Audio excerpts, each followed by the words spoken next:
Pourquoi je dis que la Coupe du Monde du Qatar, ça sera la plus belle? Pour la simple raison que c'est ton avis du soir, ce sera la plus belle Coupe c'est du Monde. mon avis à moi. Pourquoi?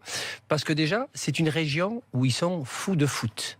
Ce n'est pas parce que les gens ne vont pas au stade qu'ils n'aiment pas le foot. Pourquoi?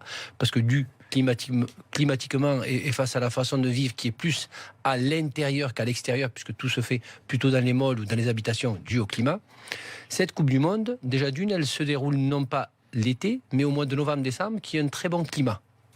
C'est l'équivalent du mois de mai chez nous. 25, 20, 25, des fois 19, ça peut monter maximum 27, 28. Donc déjà l'argument des chaleurs et tout, ça c'est... Ça, on enlève. Donc ça sera un super climat, il y aura des superbes pelouses. Les stades, j'en parle même pas, j'y étais récemment encore.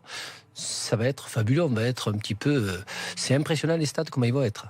Et je dis que ça sera la plus belle parce que, pour une fois, parce qu'avant de parler de stade et de pelouse, on parle de joueurs et de spectacles et de rythme.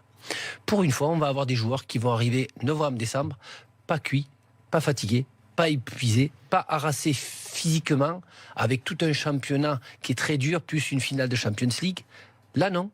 Ils ne seront pas ni au début de la saison, où ils ne sont pas encore prêts, ni à la fin de saison, où ils sont harassés, épuisés, fatigués. On a vu tellement de joueurs se faire des entorses du genou et des élongations et ne pas aller à la Coupe du Monde parce qu'ils étaient épuisés d'une saison, ce qui ne sera pas le cas au mois de novembre, décembre, fin novembre, début décembre, dans cette Coupe du Monde.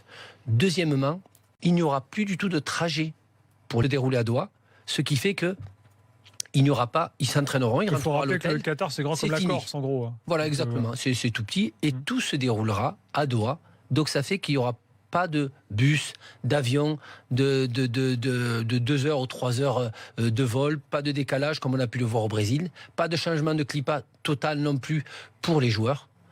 Et en même temps, je veux dire, pareil pour les supporters. Un supporter qui est fou de foot, je prends mon exemple. Je peux voir 3 matchs en une journée, sans pratiquement pas me déplacer. En prenant le métro quand même. Oui, en prenant le métro, je veux dire. Mais ça te fait quand même 3 matchs, quoi. C'est impressionnant, quoi. Il faut qu'il ait le portefeuille, quoi. Bah, tu sais, tu as les packages, mais surtout en début. Oui, mais en début, tu as le package. Je ne pense pas que les billets vont être hyper chers, mais il y en a qui sont fous de foot, qui ne vont pas spécialement, je veux dire, toute la saison voir des matchs, et qui vont garder... je connais déjà qui ont le budget pour la Coupe du Monde de Doha.